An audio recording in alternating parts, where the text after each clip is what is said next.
my house to yours. Welcome to EMS at Sea Level. I am joined by Paul, who is the president and CEO of Vexos, an EMS company based out of Toronto. Paul, let's start with a bit of an introduction to you and the company. Tell me a little bit about your footprint and scale and the kind of industries you serve. Hello, Philip. Thanks for inviting me. Sure. Yeah, we are a $250 million company now. It's $250 million. We basically doubled in the last 5 years. We have 4 locations now, with fifth, of course, with the acquisition of ControlTek. We have facilities in Markham, Ontario, outside of Toronto, and LaGrange, Ohio, outside of Cleveland. And then in Asia, we have Dongguan, which is about a 2-hour drive from Hong Kong, Shenzhen. And then we started a footprint, which is a very large 4 SMT line factory now in Vietnam, just outside of Ho Chi Minh City in 2019, so 4 years ago. Yeah. Okay. And, Vietnam is one of the countries that people are talking about a lot at the moment, seen as a very strong option to China. Obviously, you already have the China footprint as well. How is the Vietnam thing progressing? That was a greenfield site, was it? It was a greenfield site. And of course, the U.S. administration initiated these tariffs. And in order to support our U.S. customers especially, we started that factory. So people wanted to get out of the tariffs and asked us to start up. And we had already looked at it before, but we accelerated the whole thing, and we got our business license at the end of 2018, and we were up and running in April 2019. Very quickly. It's a great job by the team from China. We put a team from China there. They've all left since, and and it was all done very quickly. The whole transition of our customers there. Some customers opted to stay with us in China, and they have slowly moved as well. China is very important still for us for our China to China business. We also sell or support the European and Southeast markets. But that was a great success, and now we're they are now about 20% of our business in Vietnam. Yeah, and it's amazing. That must have been a big generator of fuel for your growth if you've doubled in the last 5 years, and it must have served you well through the period of the pandemic. You didn't see those disruptions coming, but as they come, actually having more choice in your footprint was really important, I guess. We had 3 headwinds, right? We had tariffs, we had the pandemic, and then we had the supply chain situation. We came through with flying colors. As I said, we acted very quick on the tariffs with Vietnam. We had a massive ventilator project with the Canadian government, which really helped us through those years. And with supply chain, I think we were very, very proactive and worked with our customers very early on. We saw it coming. We got early in line, up front, in the queue with our supply chain partners, the distributors, and it didn't affect us much. Of course, there were the occasional PPV discussions with customers, because we did have to go to brokers, but all in all, we did extremely well. It didn't affect us hardly top line. No. Yeah, and one of the big impacts from that was a big outflowing of cash to increase stock, increase work in progress. Is that something you suffered from and that you've been able to correct since? Yes. Yes to both. We did suffer a bit. We did have to increase our inventory levels, and that had very much to do with the missing golden screw phenomenon, whereby you bring in the entire bill of materials and then one component is missing. So you're sitting on some inventory, you're waiting with your production. That has all come back to almost normal levels, pre-supply chain issue levels. Yes. So we're very pleased with that. So the cash is coming back in. Well, that gives you the options to do other things with it. And one of the things that you've done recently is this acquisition of ControlTek. Tell me a bit about the motivation of there, and what did ControlTek look like when you acquired it? Well, we've been traditionally, of course, a Northeast North American company, Hmm. and we have wanted to have coast to coast U.S. presence all along. So we were very pleased. We got in contact with ControlTek quite some time ago. We've had many discussions with them. They are the original founders. They're concerned about their customers, about their Hmm. employees. We visited each other's local facilities and really got to know each other. Mm. And we found out that there's a perfect click. I mean, the win-win here is that we have now coast-to-coast presence, Mm. but we also have added to our capabilities with Control. ControlTek has in-house cable assembly. They have in-house electronic design capabilities, and they serve an important market that we also wanted to expand into, which is the military aerospace market. They have their AS9100 avionics qualification and ITAR military approval. So Okay. although it's of course a smaller company, it's bringing us a lot, Yeah. and I believe we will help them a lot as well. We have a very strong front end organization. For our size company, I believe we have the strongest sales force out there. We have Mm. 12 business development directors around the world, mostly in the US. Um, but we also have a very strong rep organization, and especially on the West Coast, we have some Yeah. strong representatives. Um, and um, and I believe we will keep ControlTek very busy. Of course, we'll make some improvements on cost as well with our joint spend. Mm. So all good things.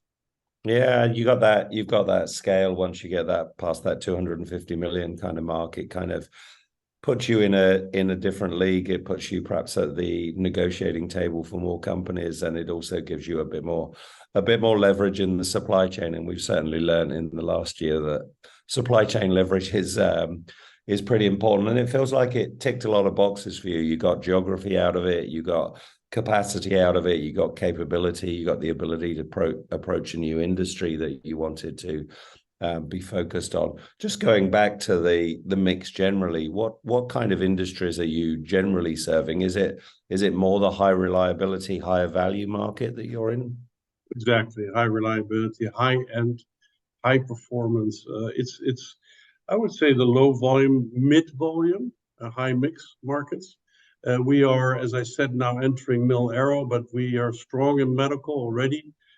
We serve some very important customers in the semiconductor industry.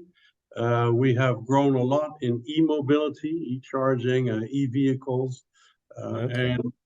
and also several high-end industrial markets, especially I would say the what we call the smart grid infrastructure, power utility companies that supply the power utility companies, and also homeland security.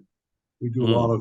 of, especially with some European big large companies. We do document readers, the biometrics applications, things like that.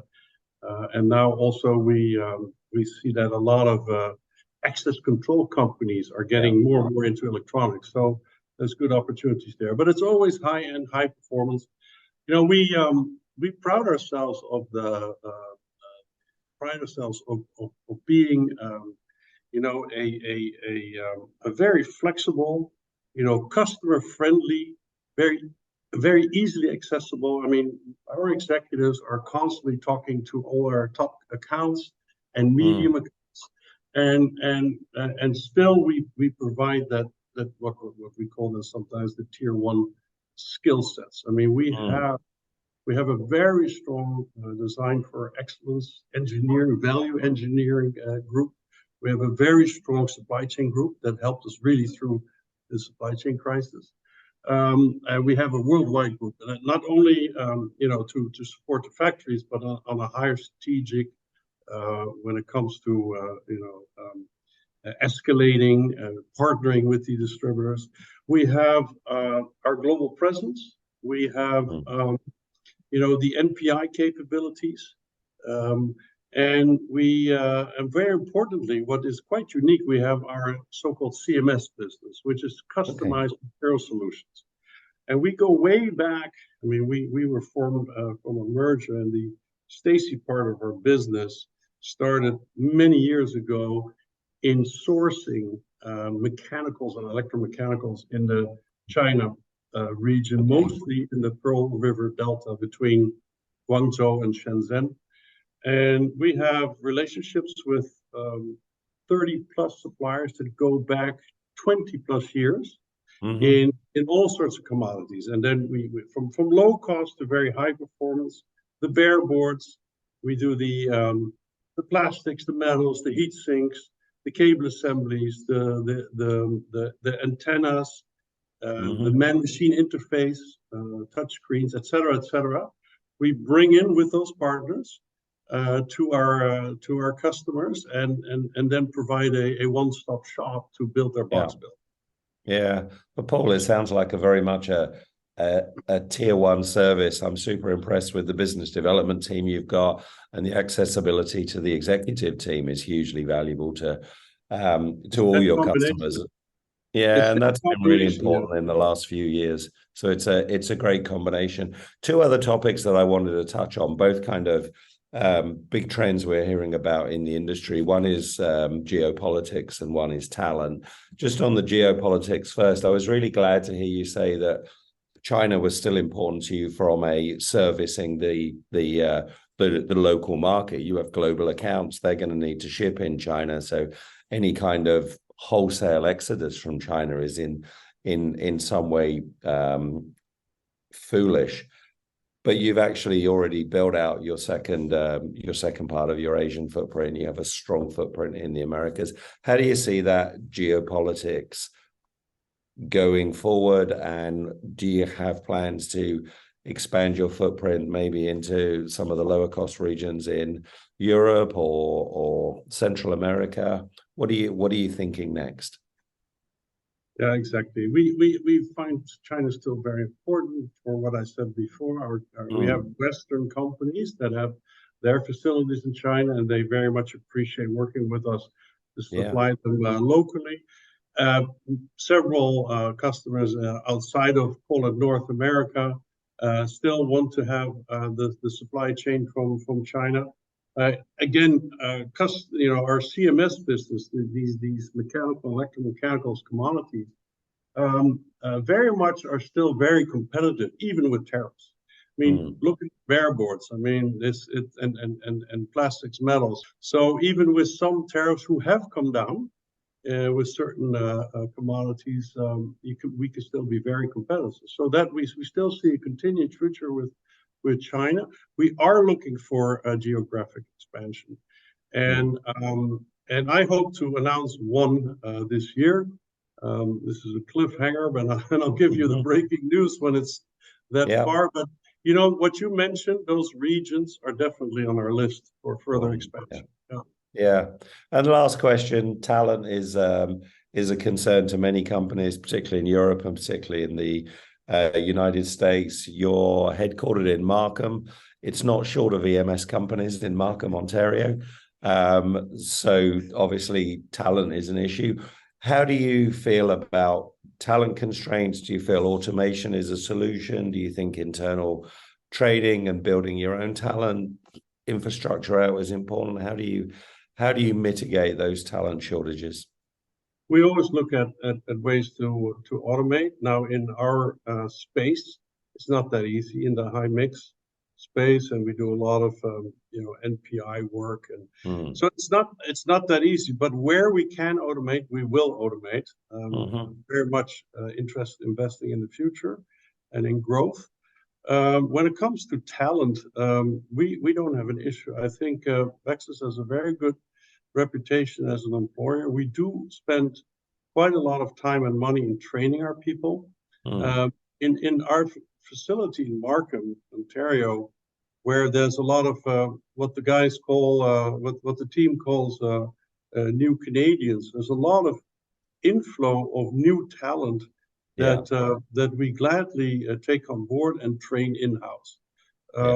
In LaGrange, which is outside of Cleveland, we have a close cooperation with a technical community college that is actually teaching electronic manufacturing. So we have a good exchange with students that get their practical experience in our factory and often stay with us.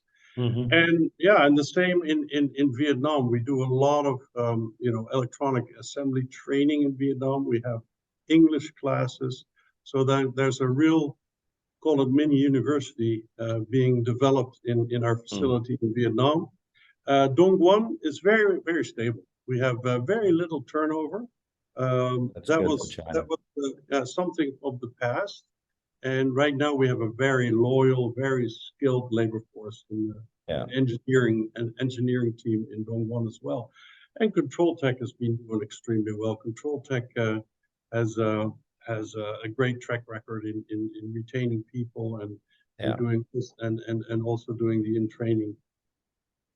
Yeah, retention's a huge part of it, isn't it, Paul? It's part of that success. But I think what really impresses me when I listen to that answer is the fact that globally you're taking responsibility for developing your own talent and building out your own talent within the organization. And I think those companies that are doing that and not just crying that they can't find people are the ones that are going to win. And if you can take care of those people and retain them, you're in a good track.